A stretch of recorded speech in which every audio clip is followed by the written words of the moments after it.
So, here we go.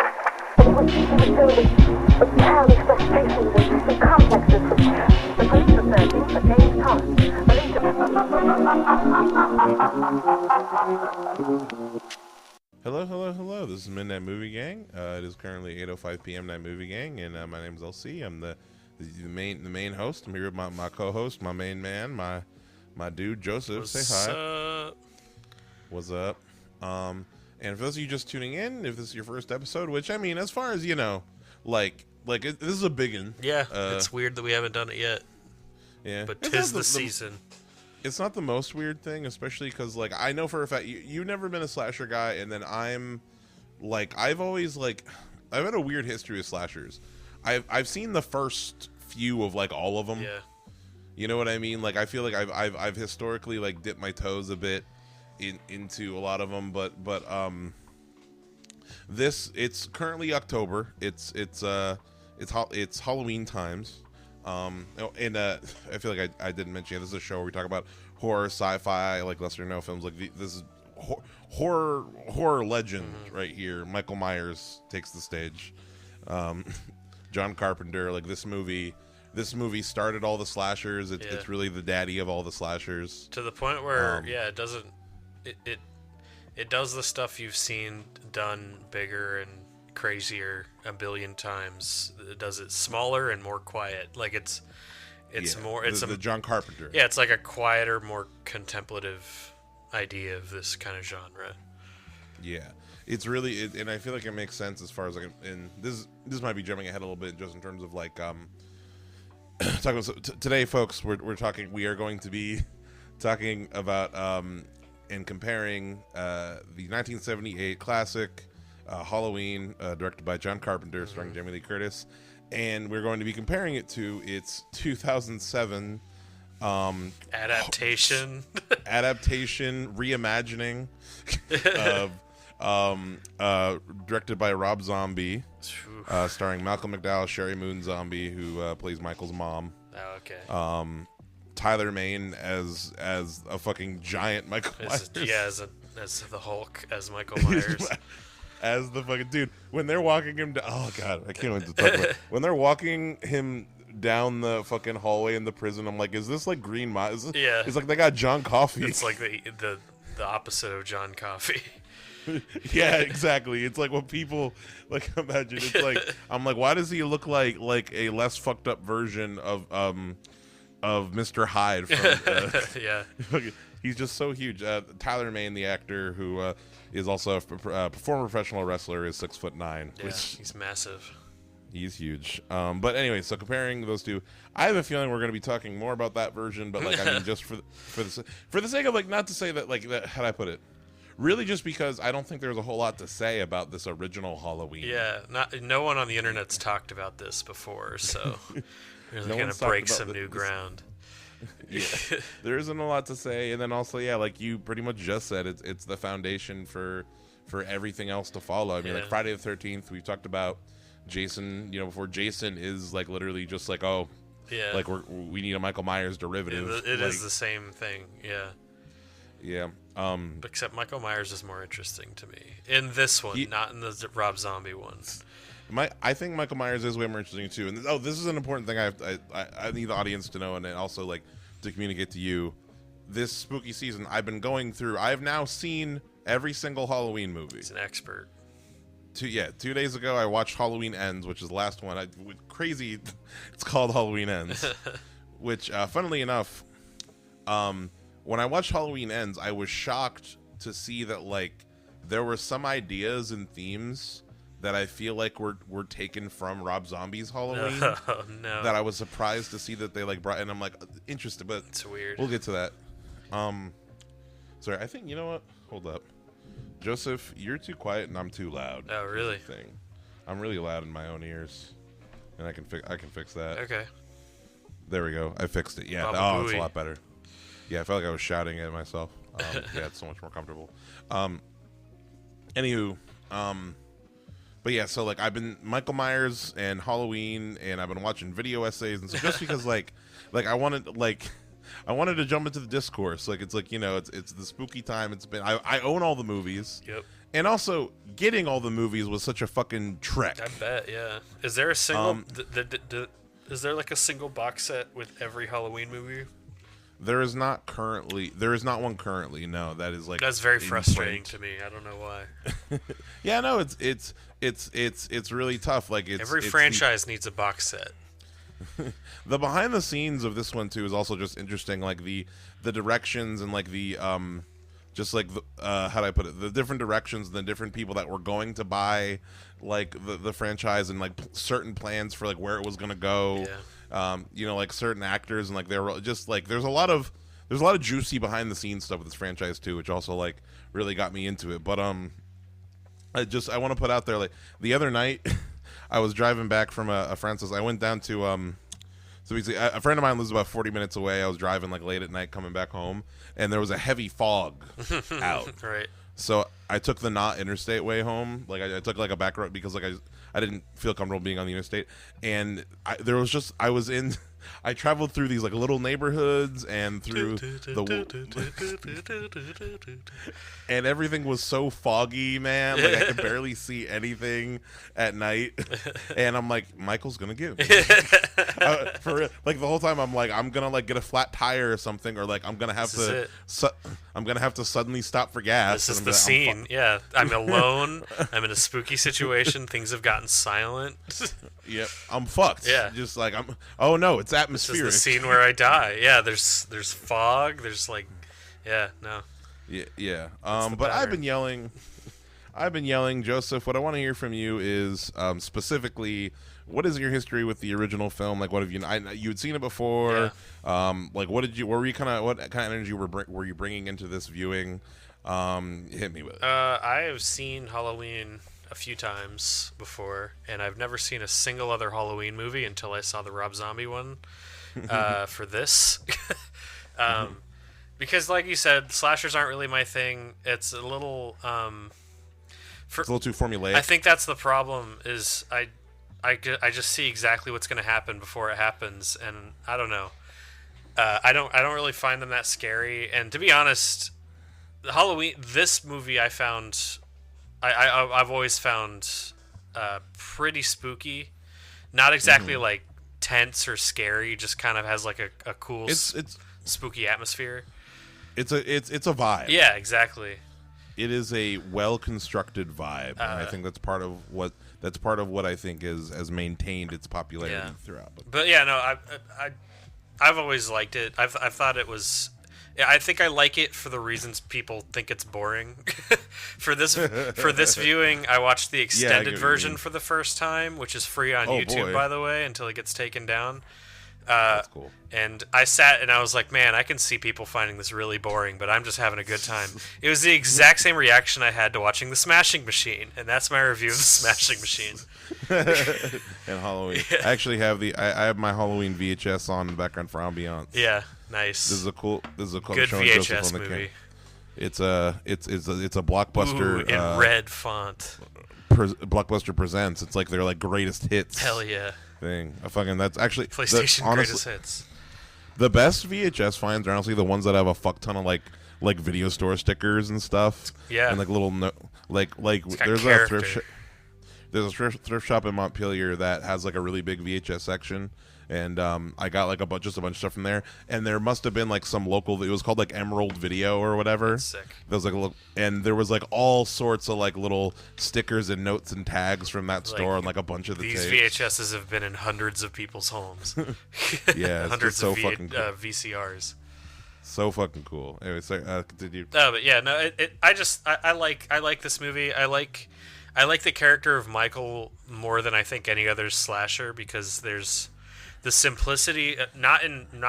We'll talk about it later. I hate what Rob Zombie does with this character. he certainly had his way. Yeah. It is certainly the Rob Zombie Michael Myers is just a different monster. Yes, he is a different dude. Way less interesting to me, because Michael Myers is he's just a straight. He's like a shark. Like, yeah. He just one night he just decided it would be cool if he killed his sister, and it's kind of Yeah. just like he's not angry, he's not upset, he wasn't abused, he's just evil. Like, Sometimes people are just just born just with pure evil and just darkness behind their eyes. 100%. And Yes, Dr. Loomis. That's way, yeah, exactly. That's way scarier than like, oh, he has a tragic Anakin backstory we're gonna spend half the fucking movie on. But I'm getting ahead of myself. I want to let you know, Joseph, that so like as far as the different eras, there are different eras of Halloween as I've been experiencing, and the first epoch, the first Halloween era, which is specifically Halloween's 2, 3, 4, and 5. Yeah. Sorry, 2, 4, and 5, because 3 he's not in. Michael's not in. That first era, Dr. Loomis just gets more and more crazy as they go on. Like you can totally see it in the first one. Like, no one is listening to me. I'm the only one who's right. And then if anything goes wrong, it's on my ass for some reason. Yeah. The more and more he really is just like, he's my favorite. Loomis is still, I think, my favorite like character in the whole franchise, as far as like, he is a man who like has seen it. He's looked into the void a little too long. Yeah. You know what I mean? For the past 15 years, it takes something from you spending this much time around just evil around him and trying to figure it out. Yeah, trying to understand it, and then just coming out the other end is just like, I don't understand it any more than I thought I did. It's really not that complicated. He's just evil. Like, you come full circle of like, there's no point in even like looking into it. You're speaking my language, Joseph. I'm glad you're on the right wavelength. Hell yeah. I've been really worried about this record, not gonna lie. Really? Yeah, because like there's so many there's so many things I want to say. I need to give you a teaser for one of my connections. So watching Rob Zombie's Halloween made me think of a very specific piece of media that I rewatched today. So okay, I'm Joseph. Did you grow up watching Ed, Edd and Eddy at all? Hell yeah, I did. Do you remember the episode? I rewatched it today. This episode for this review. I believe it's called "The Day the Ed Stood Still." I don't know. Where the premise of the episode, I'm sure you're reminded. The premise of the episode is they try. The Eds are trying to like run a scheme or make like a theme park, like a little like arcade theme park, to get money, obviously, for jawbreakers. And Ed shoves his head through like a painting of a monster, right? And it gives Eddie the idea of like, what if we dress up Ed as a monster, and to scare the people so they'll give us money. I do vaguely remember this. And when Ed puts on the full monster mask, something awakens in him. Yeah, he acts like an actual monster. He starts enjoying it. Yeah, he just turns into a different person. Yeah, I remember that. Yeah, yes, he turns into an actual monster, and it turns into like Alien or something by the end, because like he's kidnapping like the neighborhood kids, Naz and Jimmy and Ralph and all them shits. I need to rewatch this. This was literally my favorite like cartoon as a kid. This and Courage. Yeah. Oh, Ed, Edd and Eddy is so good. It's a really good high watch. Yes. I was going to see it today. But anyway, and, it got me thinking about, like, I feel like, God, I think I'm skipping ahead a little bit, but I kind of got to say it now, like, my overall premise with Rob Zombie's Halloween is the thing that is, like, I think that is interesting is the whole thing of, like, this reason why we as a culture are so obsessed with, like, serial killers and so obsessed with the whole darkness thing is like this idea that the Michael Myers, the darkness, the thing, the monster is within all of us, right? Yeah. And the thing that I think Rob Zombie is really trying to like bring across, and the thing he's trying to explore, is like how much of that is something that is like innate, and how much of it, like, to make the perfect monster, like where's the line between what was already there and what we kind of like how we raise people, you know what I mean? And like the circumstances in which can like kind of create, and Rob Zombie's Michael Myers is the perfect combination of both. Yeah. In that, like, or what I feel like he's trying to say, like his home life was just like the most stereotypically horrible fucking like existence, cartoonishly evil. We'll get into it, but yeah. Yeah, and the kid was also like a monster. But then on top of that, like his version of Loomis, like it also, and it just made me think of Ed, and it made me and it made me think of like I was really scared of that episode as a little kid. Yeah, like I would like, what happened to Ed? What's wrong with him? Because he's just literally acting like a monster, yeah. and something that like I kind of that put together is like it's kind of this thing where it's like part of what makes, no matter what you bring into how you feel about like in any of the Halloween movies or like any slasher. Regardless of like how you feel about the validity of like, like you can say Michael Myers is just a dude. Mm-hmm. He's a big dude with a knife. Like, that's what's so scary about that. Who can teleport and is immortal, apparently. But when you think about it for the sake of like what that means, when it represents, like he thinks he's a monster. Yeah. He behaves monstrous. Yep. Therefore, he is a monster. Like in the same sense that Ed. Ed believed he was a monster. Essay. I saw I was watching Rob Zombie's Halloween, and it was like, oh my god, it's like he thinks therefore he is. Yeah.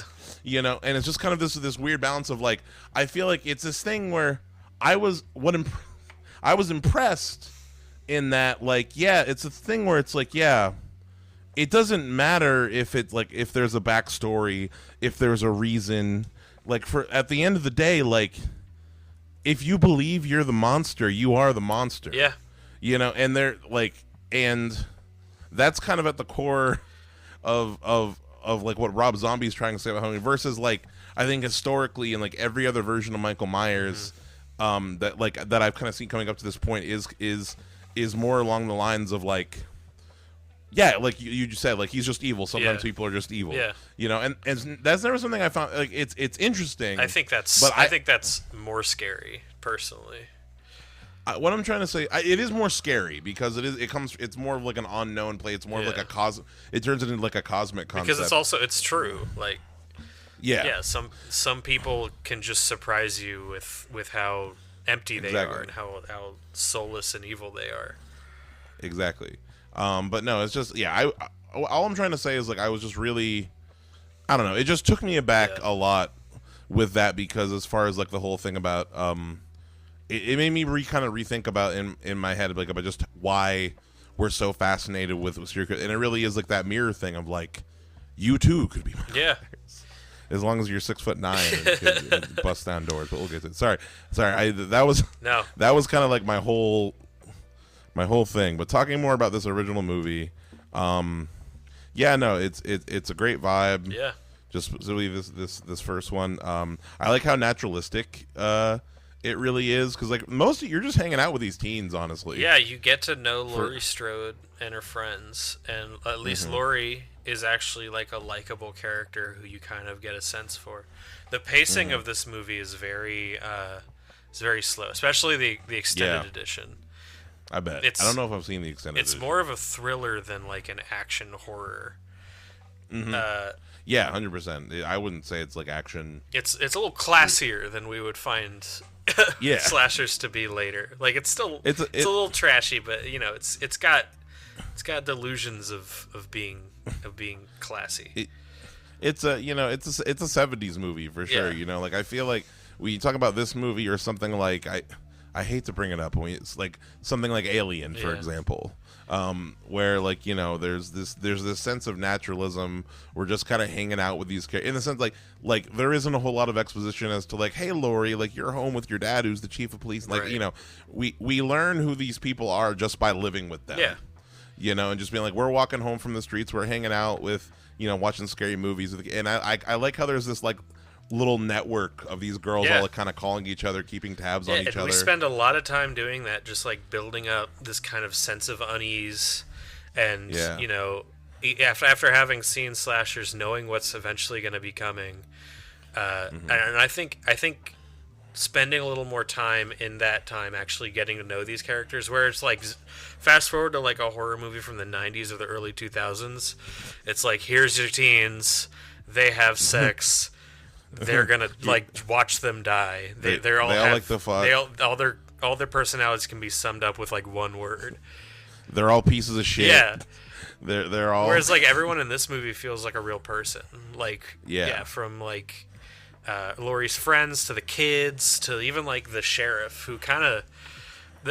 Do you get? I always get the same vibe, and Avery got the same vibe too of like when the sheriff like kind of talks to I think it's Laurie, like kind of pops out and starts talking. Do you get like a real fucking creep vibe from him? Yeah, no, big time. I don't think you're supposed to, but it's there. I think it's just maybe that actor was actually just like a fucking crazy. Yeah, he's got like a Jack Nicholson like can never trust him kind of face. Oh shit, dude! I'm literally what's it? Literally the scene. She just bumped into the sheriff right now. Yeah, you see his face. Yeah, look at his face right now, and you know what it is? It almost looks like he's checking her out, but he technically isn't. It's like weird. You know, I think that might be now that I'm literally watching the scene. I think that it might be purposeful in that, like, maybe we're trying to up the whole. How do I put it? Because I mean, like, he's like a good guy for the rest of the movie. I think what they're trying to do is kind of like. Laurie is the only one who's like, what's it called?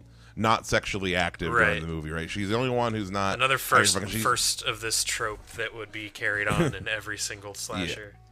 She's the innocent one. She's the virgin. Yeah. I think it's a thing where I've heard John Carpenters say in interviews. I'm pretty sure I'm not wrong with this. Say in interviews that like the whole thing is like Laurie is actually like is horny. She is like a character who like she wants to. Yeah. She wants to be the one fucking and like all that stuff, but like. You know, and maybe that little thing with the sheriff. Boys. Yeah, maybe the thing with the sheriff is like trying to like up the ante on like, how do I put it? Like I don't know, she is a sexual being type thing. Right. It's gross. Yeah, I don't know. It might be on some level. Yeah, trying to put that vibe in there. Yeah, but like I don't know, it is still creepy. Thankfully, the sheriff it's not a huge part of the movie really. No. But yeah, the whole time while we're kind of getting to know this, Michael's skulking in the background. The movie opens with him killing his sister, by the way. As a little boy. That's how it starts, and that's what gets done in about 5 minutes. Yeah, Rob Zombie is just like spend half the fucking movie making it worse. What if that's the whole half of the movie? And then we get to know the characters we're supposed to care about like a lot less. But whatever, I'm getting ahead of myself. Yeah, we'll get there. But yeah, I don't know if this is in the original version. I can't remember. But in the version I watched, we go straight from he kills his parents to like flash forward to Loomis in like this weird like hearing, talking to these like these like that it. I've seen that deleted scene. Okay, that's not in the original version. In the theatrical version, it cuts to Loomis in the car with the nurse. Yeah, so like, there's yeah. That's the stuff that I was like, man, the average person is gonna be really bored because like it's a long scene of him like explaining why this is a bad idea. You shouldn't like transfer him or release him, whatever the fuck they're gonna do. And then there's another scene where he goes in and he talks to Michael, who's like sitting just kind of looking out the window, and he doesn't respond. And there's this like slow zoom on Michael, slow zoom on Loomis, and that goes on for like a solid minute of just silence. And that ain't in this version. So people who think this movie's too slow, like, count your blessings. Count your blessings. Hopefully you're watching the theatrical version. Yeah, this is it's a lot artsier, the extended edition. That makes sense. Damn, I gotta watch that then. I think I'd like that. Yeah, I do like it. Yeah. But yeah, no, like definitely digging the atmospheric vibes. Another thing with like, you know, Michael is, how do I put it? What is scary about him versus someone like Jason is kind of like what we were saying in that, like, the fact that he has no character, that he is just evil. We're talking about Jason and Johnny, like talking about the same thing. Like, they're out for revenge. They have a very specific, like, there's a very specific, like, they're like anger. Jason and all that represents like a very rage and a very human kind of thing. Whereas, like, Michael, it more represents just that twisted, the darkness like, that can lie, like the absolute emptiness that a person can have. Yeah, the two kinds of evil or whatever, you know what I mean? Yeah. Like that kind of thing. But yeah, no, and then also I also think the ending of this first movie is perfect. As far as like the last 5 minutes is the last like 5 to 10 minutes of this movie pretty much is like every like horror short film, as far as like, you know, just like it's Laurie being chased by Michael. Yeah. The scene in the closet is so fucking terrifying. Yeah. Like the perspective, the noise, just like the like everything about it. Yeah, no, the tension, the slow build up of tension in this movie is something that the genre ditches later on because Yeah. people are there to see the kills. But this movie's more trying to be like an all-around thriller, even more than a horror movie, because there's really not that much gore either. No, not in this first one. It's more just like a scary thriller.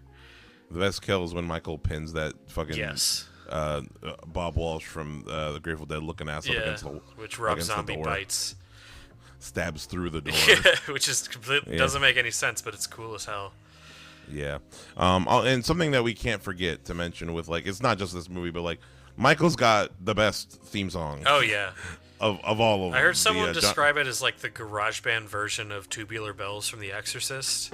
Like, it's kind of like the simpler, more, like, crowd-pleasing version. It's, like, less complex. And it's completely out of place in the Rob Zombie version. Yeah. That theme really it changed over time. In the Halloween H2O, the most 90s one, it's a lot more guitar focused. It's like you know. But yeah, no, but like the scary part of Mike Myers, of Austin Powers, the scary part of Michael Myers is like what really drives him isn't really Michael Myers himself. It's the way Dr. Loomis describes him. Like, Dr. Loomis's whole job in this movie is to sell you on how scary this fucking guy is. Yeah, no, Dr. Loomis is the ultimate hype man. Yeah, exactly. That's part of why he's the one. They make a good duo. Yeah. It's definitely a thing where it's like the later movies. Well, really, it's only the best of the later movies kind of just have like a good replacement for that, I guess. As far as like Halloween H2O is Jamie Lee Curtis's first time back, because she did the H2O movie and Resurrection, and then they retconned those movies for the new trilogy. I'm kind of not upset I haven't seen any other than the first one, to be honest. It's exactly the same as Tremors, because I saw the first one a bunch of times and I knew that the sequels were only going to be worse, so I never had any desire to see them. The reason why how'd I put it? The reason why we're not the episode that the reason why we're not doing Halloween versus Halloween right now, the reason why we're not talking about Halloween 2018, which is the third movie in this franchise called Halloween. Sequel, isn't it? It is a sequel. It is a sequel to just the first one.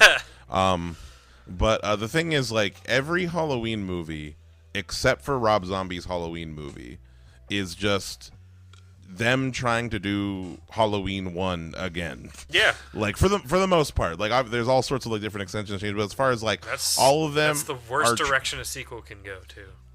Exactly. Like Tremors 2. It varies. There are some better. Halloween H2O, which is the 90s one, like in my opinion, is of all the sequels, is the best at doing that. Oh, the best at recreating the first one. Well, the best at bringing back the vibe of the It's ironic. and trying to do something. Why is that ironic? Because it sounds like the cheesiest, dumbest one. Like the Jason X of the series. That's what I always assumed it was. Halloween H2O. Oh, the only reason they call it H2O is because it's the actual title is Halloween 20 years later. But it's set in like a boat, right? No. It's not. There's no boat Halloween. It's at a Lori's. No. H2O 20 years later. Halloween H20. Oh. Halloween H2O. I thought it was on a boat. I thought it was like in like a submarine or something. That's fucking the fans, crazy. That's a horrible title. No. The fans just call it H2O. That's what it's on. That's what it is on the poster. It is. Yeah. Oh, well then. But yeah, it means Halloween 20 years later. It's just Lori is she's like, what's it called? Lori is like the headmistress of like this boarding school. And Michael comes and attacks the boarding school. But like, how do I put it? All I'm trying to say is like, that's kind of why I wanted to compare with the Rob Zombie Halloween, because like, no matter what, how do I put it? There are things I really like about Rob Zombie's version. There are some things that I really hate, but at the end of the day, I respect that like he did his own fucking thing. Yeah, man. he took a swing. Like he did his, especially like I don't know. You might like his second one better because they do some different stuff. It's like I personally like this one because I think I like how it rides the line. I feel like it rides the line between the homage and like doing its own thing better. We'll get into it. I definitely like this movie more than you do. Oh, 100%. Yeah. But just like, but anyway, getting into it, let's see. We can talk about, there ain't really props in this first movie. No. There ain't really a prop, aside from that mask. Aside from his mask and his iconic knife. His iconic knife. It's just... You could take Loomis's gun. It's like a little revolver. Yeah, I guess. Thing. It's not really that. It's like a jacket. That car is cool. All the cars are cool because it's the 70s. Yeah. I don't know, man. The cars are fits. There really ain't any significant iconography aside from the mask. Man. I don't know, but yeah, that scene. The scene that always scared me the most was Dr. Loomis and that nurse driving up on the asylum, and everyone's just kind of wandering around in the dark. Mm-hmm. That always kind of spooked me, especially when I first started to drive and I was driving at night. I just imagine seeing someone in a hospital gown on the side of the road. That always scared the shit out of me. There's just a bunch of different people wandering around, spooky, looking spooky. Yeah, no, for sure. He escapes off camera. The scene that got me, or something that I remember when he runs into Tommy at the school. I was just thinking it's a well filmed scene where it's Tommy's being bullied and he's running away from his bullies, and in that one shot that's the best scene. That's the best shot of the movie. Runs right into Michael, and the music also just starts right there. Budget of this movie, estimated budget is $325,000. And it made $70 million on a $300,000 budget. Yeah, this movie costs $350,000 to make. Yeah. What's it called? At the time, I was looking. At the time, it was the highest ratio, like the biggest ratio of budget to earnings at the time. I forget what has beaten it now. Probably fucking Paranormal Activity or something. Yeah, probably has beaten it now. But the first movie's a classic. Watch it. Yeah, check it out. We didn't really get into the details of the story, but it's a slasher. I don't think there really is necessarily. We talked about, we hang out with these people. Loomis is hunting for Michael. Michael's back in his town and he wants to recreate Halloween night, and she kills all these people. Yeah. And honestly, what's cool about it is Laurie doesn't even really know what the fuck is going on until she just kind of gets an ominous feeling and kind of feels like someone's following her, and she kind of sees him a couple times, and then all of a sudden she finds all her friends dead, and this guy's trying to kill her. And she really doesn't know what's going on. I mean, it's the same thing with she really, from her perspective, a dude just shows up and is trying to kill her. Yeah, and that's it. That's the movie for her. Yeah, and then this Dr. Loomis shows up, and she's like, "Is that the boogeyman?" And he's like, "Yup." Doesn't try to make her feel better. Pretty fucking spot on. Yeah. You know what? That's what I've been trying to say. Yep. So this Halloween is free on some fucking service called Zumo Play. No. Watch the extended version. It's on YouTube.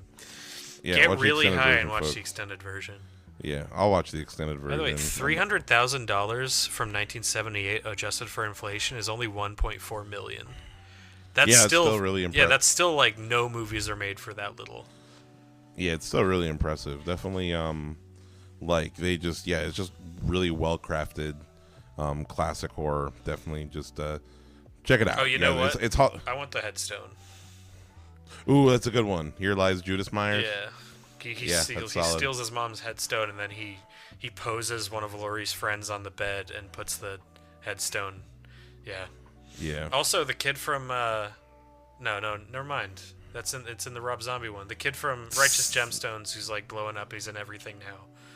Oh yeah, I remember seeing him he's in Booksmart. Yeah. He's in a lot of shit now. I don't remember his name. What the fuck is his name? I don't remember the character's name either. I can't help you. It's Tommy Doyle is the character. I'm about to find him. Hold up. Skylar, that's why I don't remember it. Skylar Gisondo. Licorice Pizza. He's Jimmy Olsen in the new Superman. Pizza. Yep. He's Jimmy Olsen in the Superman. He's a current just dude who's everywhere. For show. He is Tommy Doyle in the Rob Zombie film. In that case, you take that, great. Then I get Michael Myers mask. Okay, you can have that. Probably stinks in there anyway. It probably nasty. Doesn't stink as much as Rob Zombie's version, though. That's just full of fucking, like, bodybuilder sweat. And, it's crazy William Shatner gets no residuals from these movies. Period. No fucking gunk.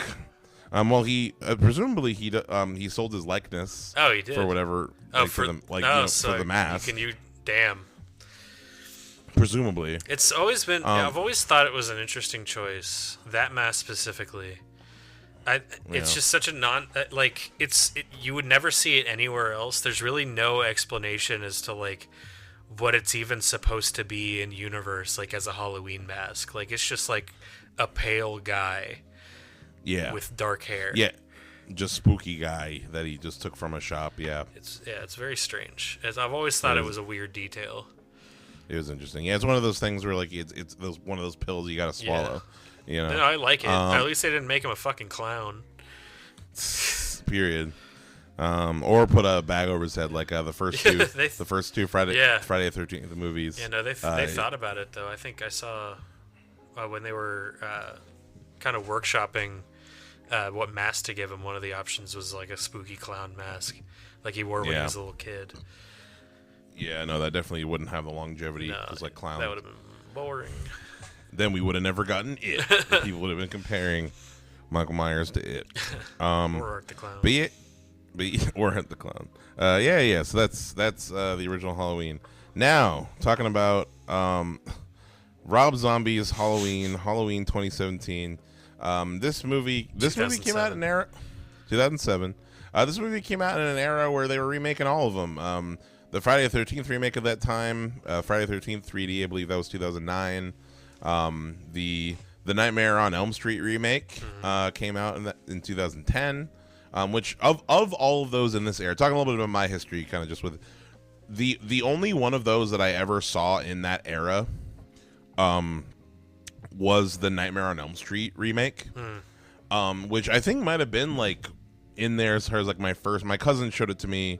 I was like around 12. Yeah, I was 12 years old, and it freaked me out at that time. Never seen it. Yeah, the 2010 Nightmare on Elm Street is it's it's not as extreme, but it's definitely like this feels like it's from the late 2000s. Yeah, it sure does. Yeah, this poster, by the way, it says "Evil has a destiny." What the hell does that mean in regards to this movie? Doesn't really make a lot of sense. Especially when you get all of it in there.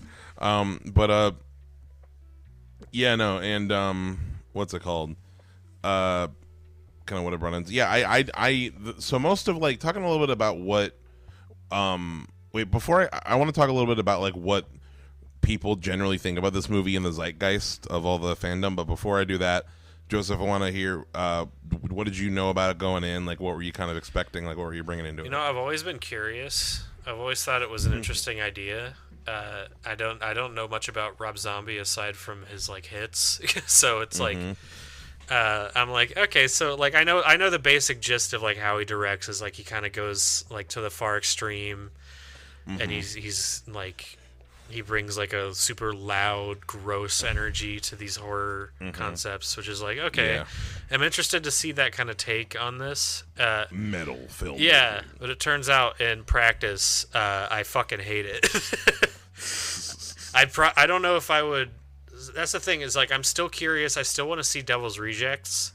I'm curious to see this in like a different property, but the changes he makes to Halloween, I think are, for me personally, are 100% negative. I didn't find a single thing I liked better about this movie than the original.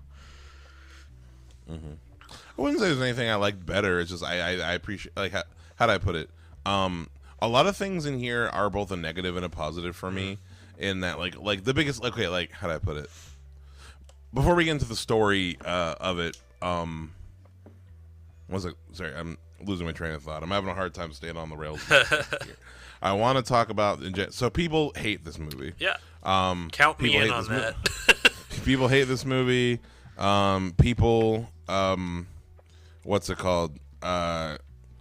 Critics. People hate the second one as well. But it had to be made because this one turned a profit. This one did make money. This one made money. Yeah. Yeah, 80 million over, at 15 Wow, million. it made like 7 It made a times bit- the original budget adjusted for inflation. It made a bit of money. And what's it called? So yeah, most majority of people hate it, but the biggest contingent of people online who I see like it, and it's funny because like I'm an outlier with it. There are a lot of people who like it, and a lot of it is based on, or the people who like it really based on the fact of like this was a lot of people's first Halloween films. In terms of, like, you know, this was like the one that, like, you know, when they were teens or whatever, they snuck into the theater to go see, like there's like a millennial quadrant of people who, like, this was their introduction to this character in this universe who like be like, no, it's good. Yeah. And as far as like kind of what I think, like, it is a thing where it's like I just see it as it is a different kind of movie. Like, it is the gore fest. It is the lowbrow. It is It's really way just like dumber. it's way dumber. It is taking this like this elegant thing. A lot of people, some of the complainers I've seen, or complainers is a bad word, the people who don't like the movie, yeah, sorry, I didn't mean to say that. Yeah, you're good. People understand. What I'm trying to say is that people who a common thing I hear is that, man, Rob Zombie should have done something like Texas Chainsaw Massacre instead. Yeah, I was thinking this something. is like he should have done like a Friday the 13th or yeah, like the Halloween is it's not the right genre for this take for me, I think. Or not, yeah, it's not. It's a slightly different genre. At least the first. Like I said, I can only speak for the first one, but it's a different genre from like Friday the 13th or like even Texas Chainsaw Massacre. I'd say Texas Chainsaw Massacre is similar, yeah, but you can get a lot like crazier with it. I think Halloween is more about the tension than just being another slasher movie. In the atmosphere. Yeah, exactly. This is really existing in the era of Saw, in the era of he should have done a Saw movie. Yeah, Saw and Hostel, and like this kind of like grungy, uncomfortable, like, you know, it's so loud too, and dirty, loud. Everyone's an horror. asshole. Every single character is irritating. People are screaming at the top of their from at minute one. The way this movie starts off on such a fucking bad foot with me.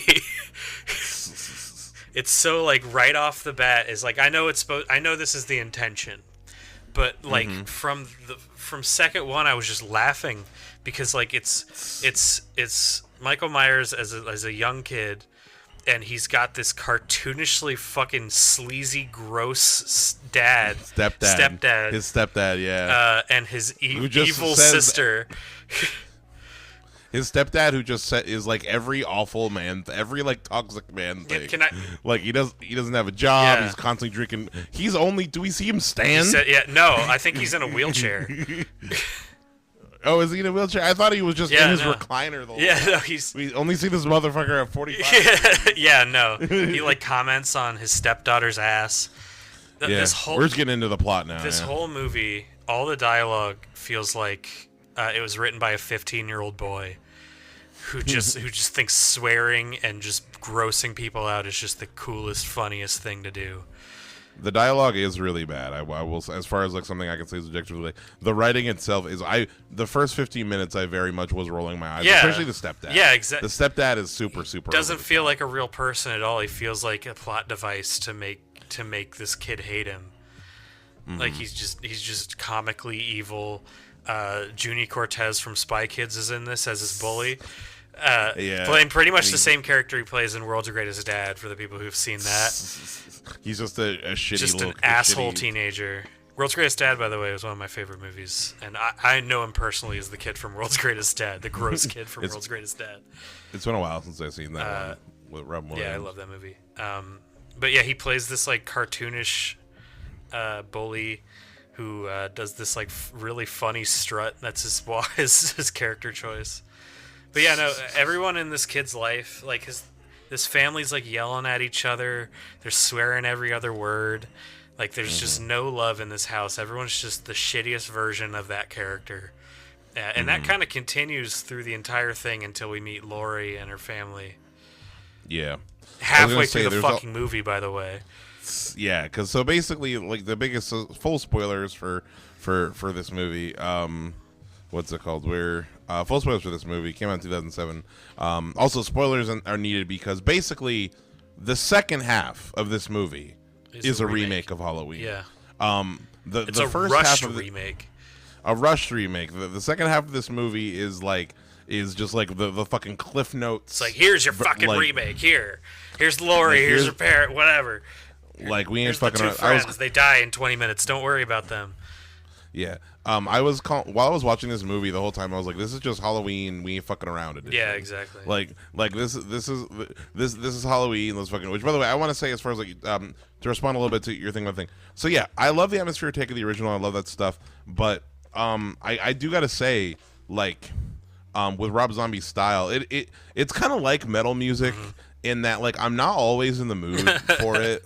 Like I'm not gonna rewatch this one nearly as much as like I'd rewatch the original, as far as like having like craving that kind of like intensity. But it also might be the fact that like I was just coming off of, like, how do I put it? You know what? Now that I'm thinking about it, a lot of it might just be this movie felt like a breath of fresh air after going through all of because like I said, every other Halloween is just they're trying to be that first one. Yeah, if you can't nail that like slow tone, but you still try to, you're just gonna end up making a boring movie. And the fact that they just went in the complete opposite direction, like that loud, in of itself, dumb in your face from minute one. But I will say, just like I had fun with the dumbness, and I do have fun with the like these kind of stories, because there is like a certain like, even though like I said, like I didn't watch the other movies of this era, or rather, like I have seen like Hostel, Saw, and all this stuff. Like it how do I put it?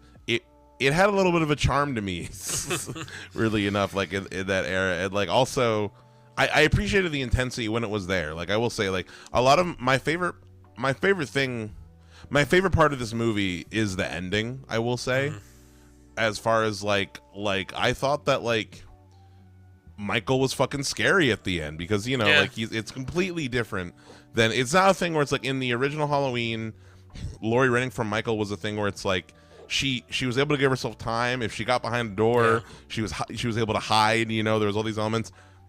Like doors do not save you time with this Michael Myers. No. Like this Michael Myers is huge. He shreds doors in 2 seconds. Through walls. He punches through walls. Like he's this unstoppable, he's enormous.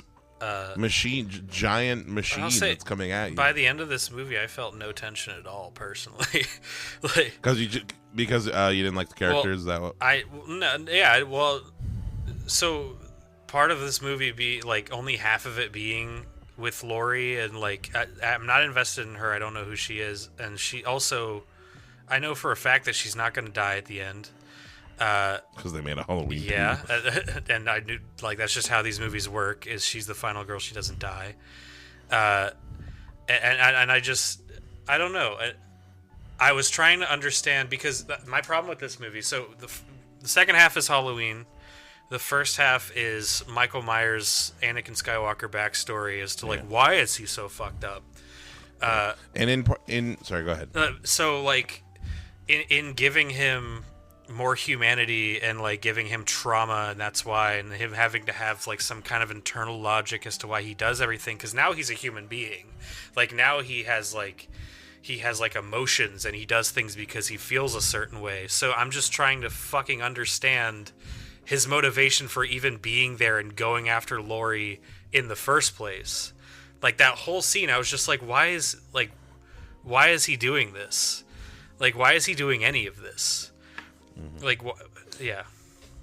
I get that. The way I interpreted it is like, how do I put it? It's kind of like another segment. How do I put it? A segment I want to focus on this movie too. It's kind of, I would call it the middle, but it's a bit shorter than the middle. It's like about 15 minutes after Michael kills his whole family, which is like its own little sequence.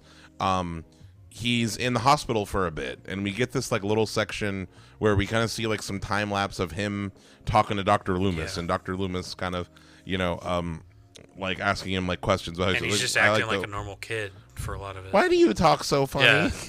You know, and then like we see little scenes with him and his mom. And the way that sequence ends is, you know, he just randomly stabs the nurse, you know? And I think when it comes down to it, and it's something that, like, they show throughout the whole first part, like, this kid is killing animals and lying about it. Like, this kid is viciously beating, like, kids at a school. It's like you said earlier, it's like, it's a mix of like, Halloween 1 is pure nature, Michael Myers. And then this one is a mixture of nature and nurture. Well, I think how do I put it? Like, how I'm able to still be, because I think what you're getting at is like the reason why this Michael Myers is less scary is because he's because he's more human, right? Yes. Is like what I'm hearing your thing is, and the thing that like how I'm able to still find him scary and how I'm able to find him scary in a different way is like, well, the thing that is scary about this Michael Myers and uniquely scary about this version of Michael Myers is the fact that like they're showing us that like with the right circumstances, anybody can be this monster. Just make a monster, but it's also a thing of like it's also making the argument that like, you know, at the end of the day, this kid's motivation is just the fact that like he wants to kill. You know, like I feel like you get a bit of both in that, like, you know, and it's what the movie's trying to say is like, some people just have the want to do violence. Here's the thing, and like up until this point, the only people he kills, except like. As a kid, the only people he kills is people he sees as like people who've wronged him, like 100%. Except for the animals, they're all like mean people in his life. Like he's got that kind of motive to it, and that like I guess the nurse is like the first example of someone who wasn't really wronging him, but like I think he sees like some. It's like there's an internal logic up to that point, and then when he's an adult and for some reason doesn't talk anymore. Now he just kills everybody, and it's like I'm not sure. I'm not made clear on like what exact like switch flips at what point to make it like why did we need half the movie to explain why he would kill his asshole stepdad and his asshole sister, and then all of a sudden he's just a killing machine who just kills indiscriminately. Like what's the point of like we can only have one of those things. We can't have both. I get what you're saying. How do I put it? As far as the nurse in the hospital, and as far as like how do I put it? I think it's a thing where it's like, yeah, he killed his family, his stepdad and his sister, and you can include the boyfriend in there too. As far as like, you know, like there would be a logical human reason to want to kill these people, which makes you want to figure out the motivation. I think it's a thing where it's just like this need that he has to kill. Him killing his family is like he's hitting the point where he's like he's finding an excuse, like he's trying to find an excuse to just kill, right? You know, and it's a thing where it's like I think he's just more and more he's thinking like I want to kill, I have the desire to kill, like I might as well kill like these people because they fucked me over. And as far as like him being in the hospital, he's just like this time bomb who's like, you know, just waiting for an opportunity to kill. Right. You know what I mean? So it's like when you know you see him eyeballing the fork, they really emphasize in on the fork. You know, that's fair. No, it's fair that I think that's a fair logic. I don't like. I think the reason the ending wasn't tense is because logically I knew like, all right, like he hasn't really showed much interest in like killing her at all. Like. I think I just called the ending. I think without realizing it, because it's like he's not gonna kill her. Like he already had the opportunity and didn't do it. Like whether he's pissed off now or not, like he's not just gonna like, well now I'm gonna kill. He came all the way here to track down Lori for some reason after sparing her as a kid. So I like the logical twist that he did all this so he could kill again on Halloween and then have her kill him. I think that's at least my intent, my interpretation of the ending. I like that, but I think that for me sucked all the tension out of half the movie, and also the fact that it was so fucking rushed compared to the first one. I didn't know anybody. Yeah, the fact that we just like blew on through, just like, well, we have a new Lori. Yeah. Oh, she's using bagels for tits. Yeah. Oh, wait, I will say also in the first one, not much in this one. She's just kind of a standard horror movie teen. Something I don't want to mention right now that I will say about this and both something that how do I put fun in it? Part of it is like I find it juvenile. What I'm about to say, it's something that I think does take credibility away from the movie. But when I think about it, I'm like, well, that's just, hey, some people are horny. This movie and its sequel are fucking horny as fuck. Yeah. There to be so fair, much the original's sex pretty and horny nudity. too. No, but this one, This like, one's way there's more like, horny. This one's ogling. like, there's like, isn't in this one and in the sequel, isn't there a scene where like there's a woman running away and she's just literally naked the whole time, like while she's running away? I'm trying to remember. Oh wait, no, yeah, it's in the and then he carries her naked. In the fucking trap, yes, in the fucking trap house. And then one of them is topless for a good deal. A lot of tits in this movie, and we ogle a teenage girl's ass in the first scene. I think that's the moment when I was like, "Oh, okay, this movie's gonna suck." Rob Zombie definitely like getting from the Michael Bay camp in that regard is like that is something that how do I put it?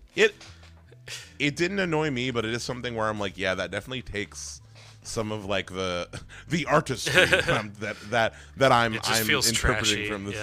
Yeah, no, there's a trashy element, but it's like, how do I put it? I think that's the thing where it's like something I appreciate. Horror can be ugly and gross. I accept that.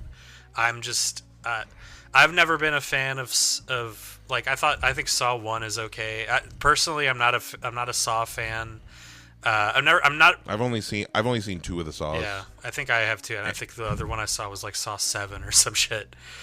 What's funny? One of the Saws the first Saw I saw, the first Saw I saw was Spiral. Nice. The cop one with Chris Rock, and I really like that movie, but people hate that movie. Damn. I'm out here protecting the hate. That's fine. That's a fine position because it's at least interesting because then you get to argue with people and defend art. I don't want to. I'm not trying to argue. And here's the thing: is like I expected you at the very least to like definitely not like the movie as much as me, and like it's fine. It's just that like how do I put it? I think a lot of it was if I'd seen this in isolation, I probably would have felt different. Now that I think about it, but the fact that I was just coming off this. I only had one other movie to compare it to, and it's for me, it's just definitively every detail is worse. Maybe it's that. Yeah, exactly. You know what? Yeah, that's true. Yeah, I got the gradual. I've seen multiple levels of the horizon. Yeah, you know what I mean. You saw how good and bad it can be. Exactly. I saw how boring it's that alien. It's that alien resurrection effect where it's like I know, because like I say, it's not boring. The worst thing a thing can be is boring. It's true. And there are definitely entries in this franchise where it's just they are so low effort, trying not to do anything. Also, something you might find interesting: the production of both of these films, of both of Rob Zombie's movies, was a fucking nightmare. Really? There was also I was actually watching an interview with which fun fact, a little bit of fun trivia fact, for you and maybe some of the others. So, one of the actresses in this movie, why am I not finding her? Also, I like Brad Dourif as the sheriff, Chucky himself. Yeah, fun little detail. He plays a good guy in this. Danny, I always forget about Danny Trejo as the security guard. It was so funny. Yeah. When we first see Michael, I thought the first time we see Michael Myers, as an adult in the prison cell when he stands up, I thought that was a CG effect because he's standing next to Danny Trejo. And in my head, I don't know how tall Danny Trejo is in real life, but in my head, he's a big tough guy. Yeah. I think that's all camera tricks. Danielle Harris is who I was trying to talk about. So Danielle Harris, who plays Annie, one of Laurie's friends, she comes back for Halloween. She survives for the second one. But also she was kind of still gasping at the end, topless. She also plays the main character. She's the Halloween 4 through 6. This character is Laurie's daughter, and she's the main. She's a child actress in those movies, which is crazy. Why did I bring this up? You said that production was a nightmare. I was watching an interview with her, and she was talking about how there was a in post production, most movies need to do reshoots. She got scheduled to fly to. They filmed the second movie in Atlanta. She got called in to do research. The production company got her plane tickets to come fly to Atlanta for a week to do these reshoots. And she landed in Atlanta, and she called the production company there was supposed to be like a car waiting for her. She's like, "Hey, I'm here. Like, where's the car to the production?" And they're like, "Oh, nobody told you your shit got moved to next week." What? But the plane Like, ticket was reshoots. still what? Yeah, no, yeah, exactly. And she's like, not even "You happen. guys, yeah, exactly. You guys bought me a plane ticket. You flew me over here. Are Like, you for real? yeah, no." And what ended up happening It sounds was like they just didn't have their shit together. they didn't like Rob Zombie was conflicting with the producers a lot. They weren't happy with what they were seeing. Like, Rob Zombie wasn't getting a lot of what he wanted. Like, it was a whole nightmare, just like fiasco in the back. She ended up flying right back. She ended up flying right back to LA, and then they paid for another set of plane tickets for her to fly back. That's Which is insane. not, yeah. Can I say, by but, the way, a little detail. I don't know when to throw this in, so I'm just going to say it now. I'm going to say like 80 to 90% of the characters in this movie have long, greasy hair. Oh yeah, no, the hair is Everybody nasty. has long, greasy hair. Yeah, all the women too. Actually, it gets even Dr. greasier and nastier in the Loomis second has one. long, greasy hair. That's true. And with young Loomis, Yeah, and then he's older. He's just Steve Jobs. exactly. Yeah, like, why did Loomis come in like looking like a pimp or some shit in the Yeah, past? yeah. Why Like is I don't like 90s Yeah, 90s Loomis. How did you feel about Malcolm McDowell's Loomis in I general? hated it, honestly. I think that Malcolm McDowell was like a no-brainer casting decision to cast him as Dr. Loomis, but He's a intense voice. he's just British the dumbest version. Like, he's sitting there with Michael Myers, like, I've sat in this room talking to you. You're almost like my best friend. Shows how fucked up my life is. And it's like, what? Is that Dr. Loomis? Is that something he would say? Like he's the Dr. Loomis that would say, "Oh fuck," if something goes wrong. Because that's how everyone Dr. talks Loomis. in this movie. Dr. Loomis's whole look in this movie, especially at the end, compared to the original Loomis, reminds me of.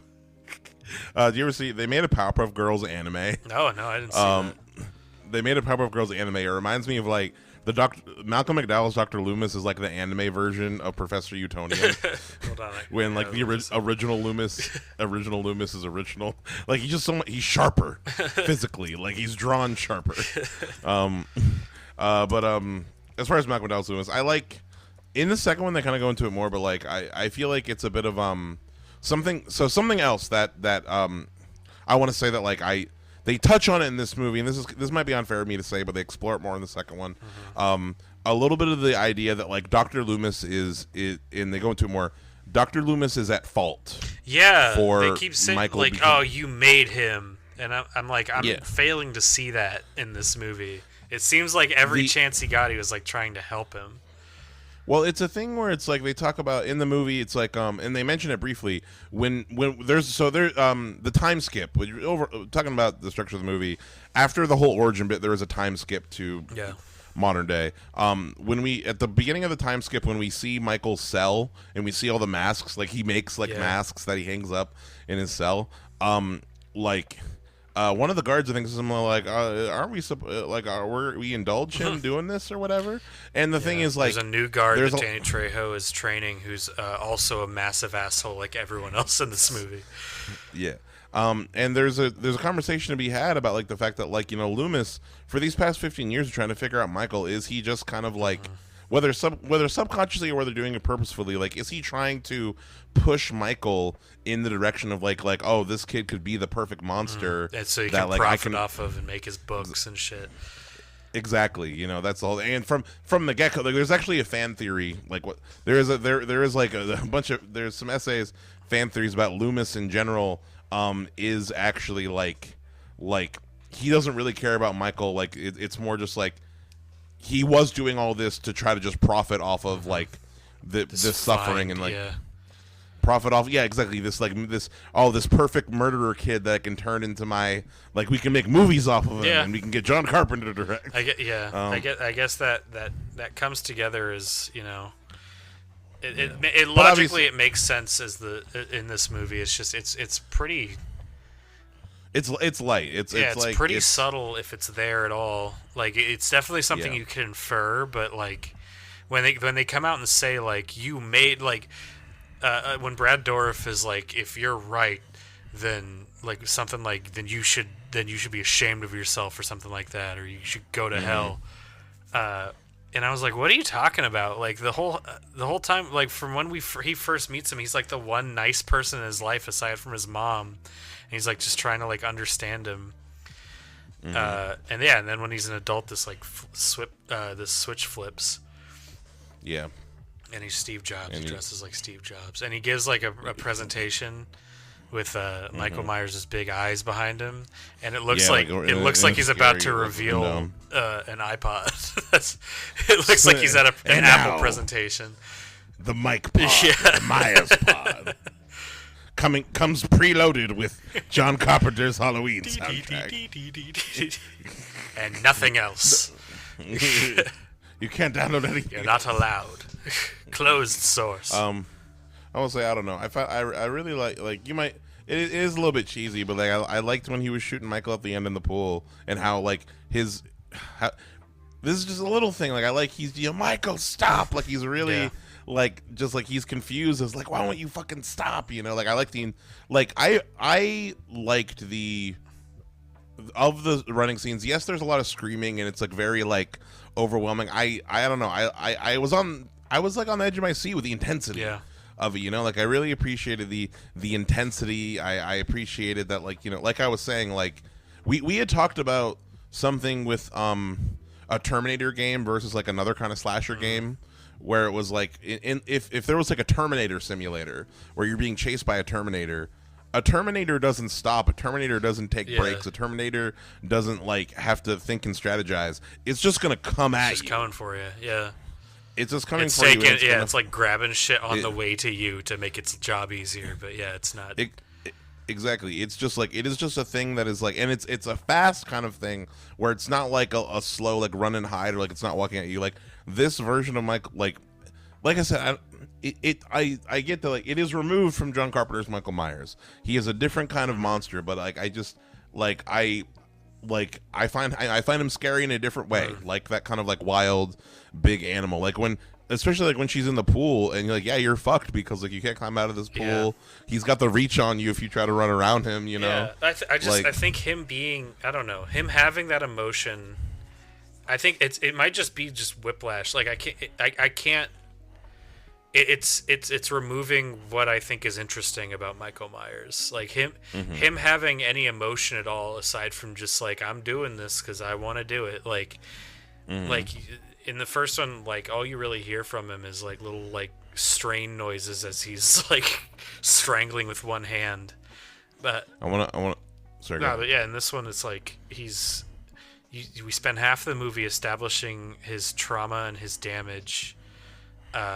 And I guess it's the world that turned him into a monster rather than just inherent evil. And I just think that's just Jason. Like that's not Michael. I don't know. Can I? Do you mind if I spoil Halloween Ends for you? I'm also spoiling Halloween Ends for all the people out there. Halloween Ends is also critically lauded, but I still kind of liked it. I actually didn't like Halloween Ends as much as how'd I put it? Halloween Ends borrows some ideas from this movie, from Rob Zombie's Halloween, that I think they don't do as interestingly, if that makes sense. So, point is, Halloween Ends, it's been 4 years since the last movie Michael got, like, fucking like, basically got killed by an angry mob. Yeah. Like, got beat the shit out of by an angry mob at the end of the last. Halloween, right? That one is Halloween. So the new trilogy. Halloween Kills, Halloween Ends. Yes. Okay. Halloween Kills is my favorite of the three. It's best kills, most straightforward. Okay. Also, Laurie's kind of the Halloween Kills is actually a lot of fun.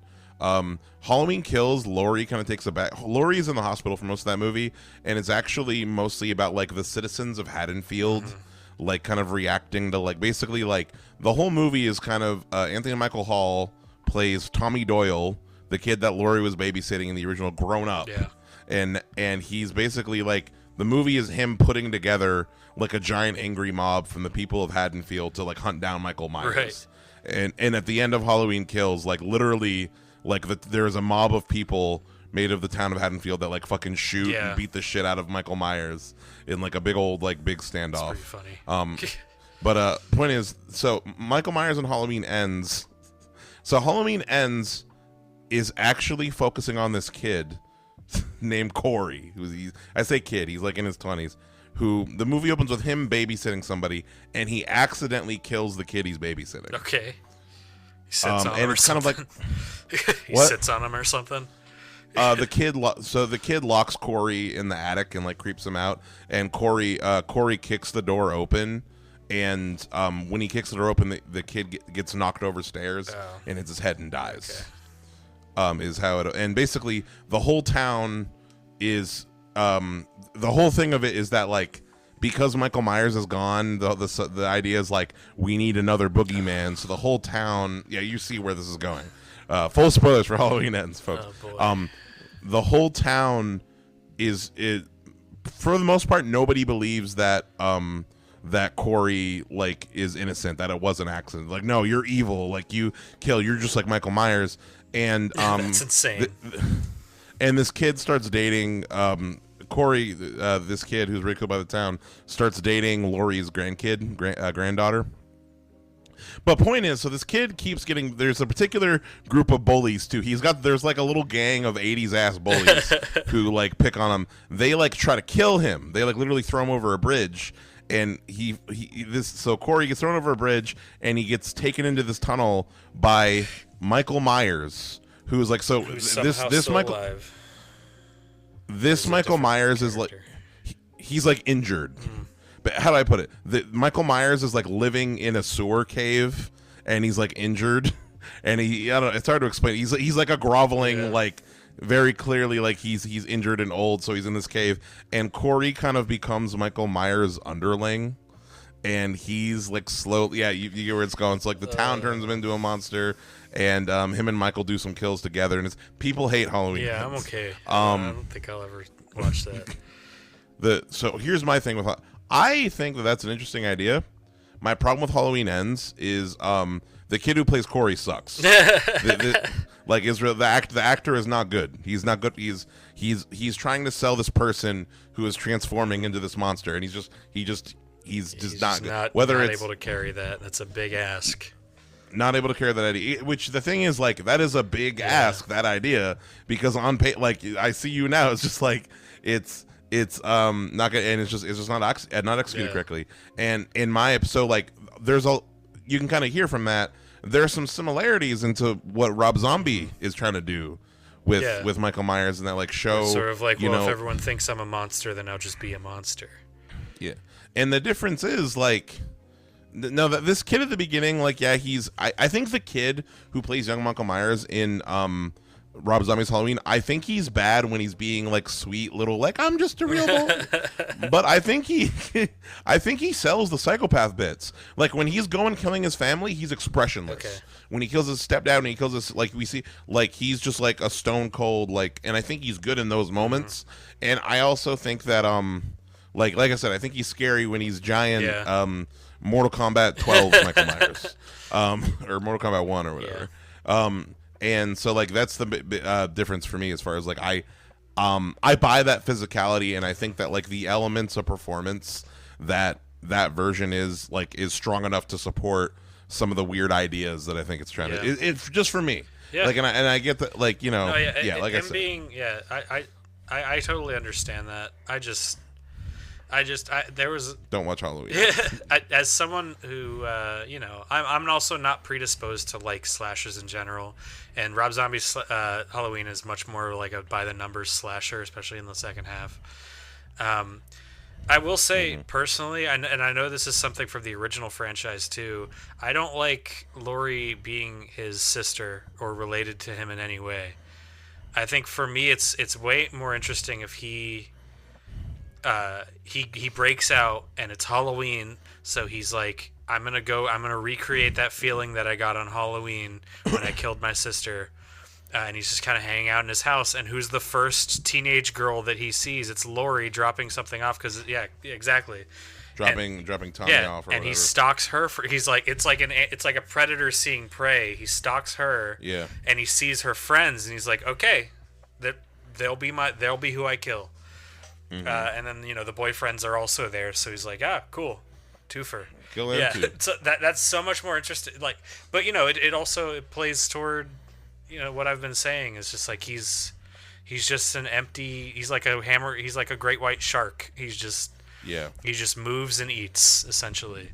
Yeah. No, definitely scarier. Yeah. Than Rob Zombie's. Yeah. It's also a thing where it's like, how do I put it? Like. Rob Zombie's Halloween is the opposite of timeless. Yeah. Oh God, it's so of its time. It's so of its era. It couldn't have come out any other year aside from 2007. Whereas like Rob Zombie's Halloween, yes, it's sorry, not Rob's. John Carpenter's Halloween, I think holds up much better. Yes. And I think that like you look at the horror movies, even throughout the eras that have stood the test of time, borrow more from the style of this than like think about like you know what I think captures a really good. I think It Follows captures a lot of the vibe of this original Halloween quite well. Yeah, they are very similar movies, kind of tonally. As far as like just a spiritual, like kind of the way it is, we're kind of just like It Follows. We're just kind of hanging out with these teens while like this thing's coming after them. You feel like you're going crazy. No one's taking you seriously. Exactly. So the paranoia, the like that kind of like cosmic fear, not and like so It Follows might be a bit more specific in that like we don't know what this entity is. We never learn. That's true. That is really scary. If they said like, oh yeah, the It Follows demon is like from Dimension Zeta. It's like an alien that like came in and it eats human orgasmic energy. So that's what no, that's exactly. You know what? And like some scientist comes in and explains it. I know we have to bring up Alien every single episode of this podcast, but. No, it's the same thing I always say, where it's like the more I learn about this monster, the less interesting and less scary it is. And that's when we spend half of this movie about just like a troubled kid, and then we try to cram a whole movie into the last hour of this movie with entire new cast, with all these new characters. Then neither half feels satisfying to watch at all. It could have been like a part 1, part 2, but the studio would never have allowed that, and it still would have sucked in my opinion. So so I'm good. Yeah. Definitely, not as good as the original, but folks, you watch it and you let us know what you thought. Yeah, you're probably not gonna like it. If you're curious about it, check it out. Most people don't like it. I do think like I don't know if you I don't think it's boring. No, it's not that. Yeah, it's just kind of frustrating for me, I think, more than anything. Where can one watch Rob Zombie's Halloween? I think I have the same problem with this as I do with most slashers, where it's just I don't feel tension or fear because I just see the whole movie in front of me as soon as it started. Yeah. I think what's been talking a little bit about what's how do I put it? Why I've been getting. I'm about to go through the Nightmare on Elm Street movies next. By the way, I'm gonna get through all of them. And then I've seen up to Friday the 13th 6, and I don't know how many of those there are. So like I'm there's a lot. I'm just making my. Have you seen Jason X? Yes, I saw Jason X when I was a kid, but I want to revisit it. But what's it called? Like I said, I like I watch these for kind of the reasons of the Rob Zombies in that, like, I like seeing different interpretations of the same thing. I like essentially every sequel to like an original one of these things that are like a master, like a Texas Chainsaw, anything after Texas Chainsaw Massacre 1, or like anything after the first Nightmare on Elm Street or whatever, interesting. is essentially like a fan film. The farther out you get, where it's like it's essentially like, oh, okay, like with a different sound, different thing. Like, what are they gonna do? What are they gonna reemphasize? And that's just interesting. Yeah, me too. I've always had a curiosity about this because I like that idea of like completely different creative visions taking stabs at the same property. I do think I do think the thing is like, how do I put it? This is just my thing of like I will grind through bullshit. I don't know if I can do that. I'm a movie completionist in that, like, I need to. It's why like I'm going through all the Zatoichi movies too. There's 26 of those fuckers. And it's fun. And it's funny, just like I will grind through like long series of movies, but like I have a hard time when it comes to TV shows. Yeah, I think the only thing I've ever done that with is like Alan Wake.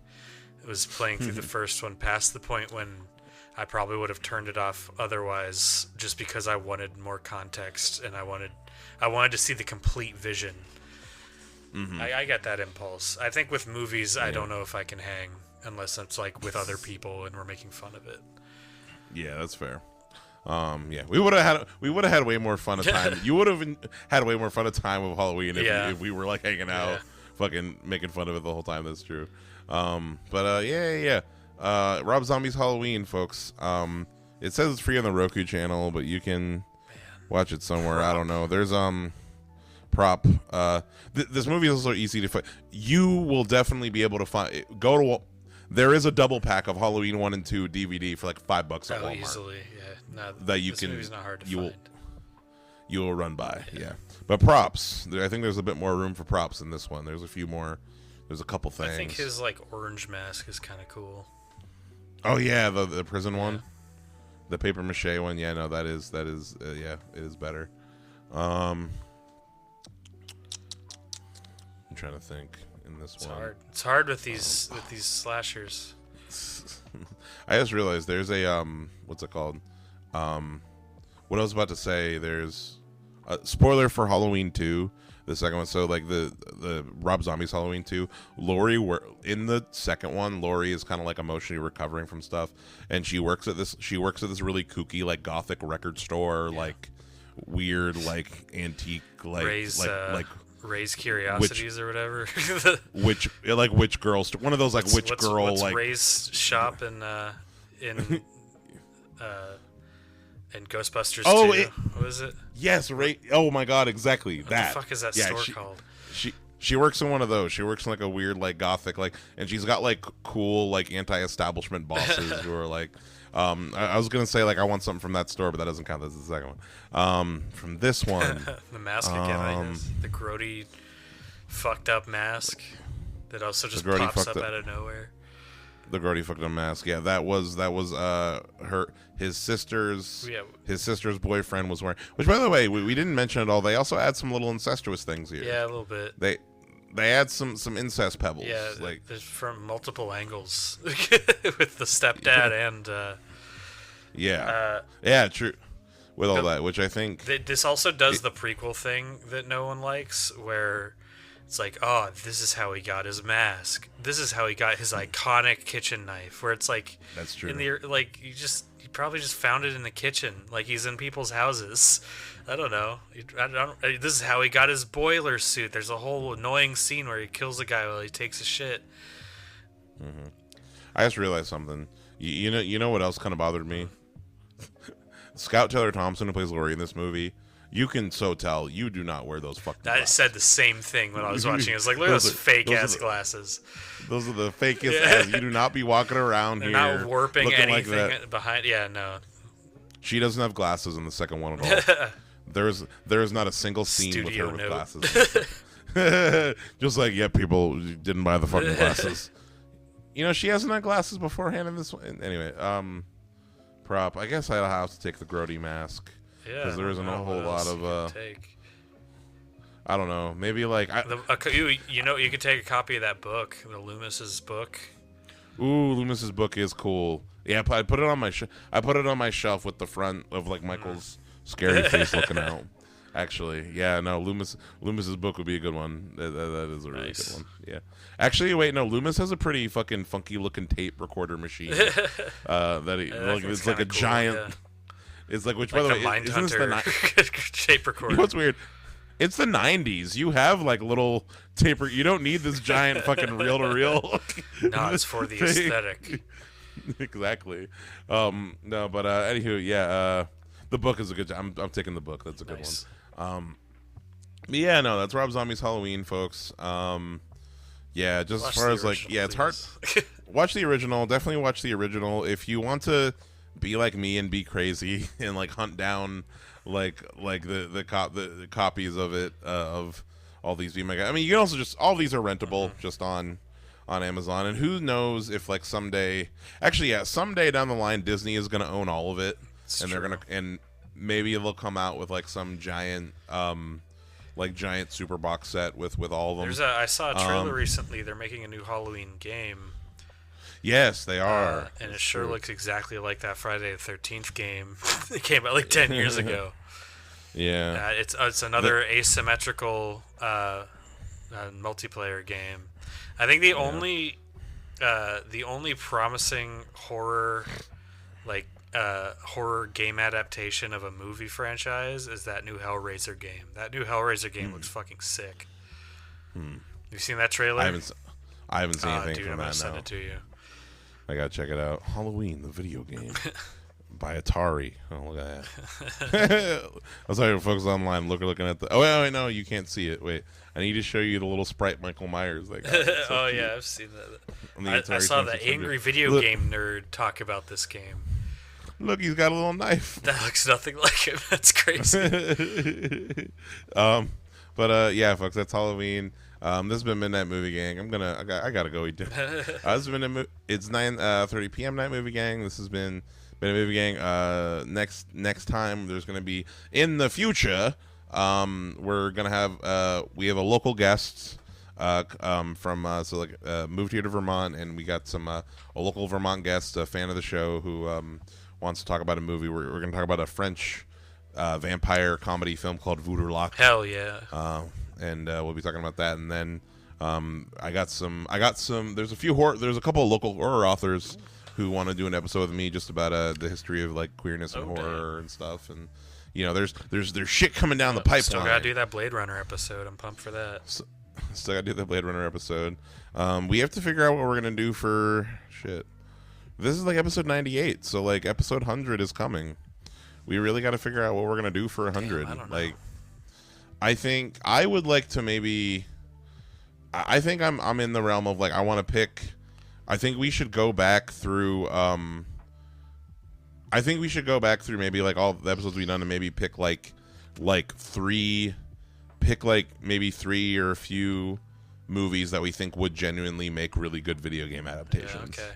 Or maybe like really go or each of us pick one. Like I'd pick Men in Black, obviously, and like really just kind of go through like what would it look like, what would the structure be, who would the characters be, kind of thing. That's just like really kind of like that is a recurring theme here. Yeah, like to break it down. I think something like that would be fun. But I'll text you about it. But yeah, folks, have a nice night. Goodbye. Bye. So,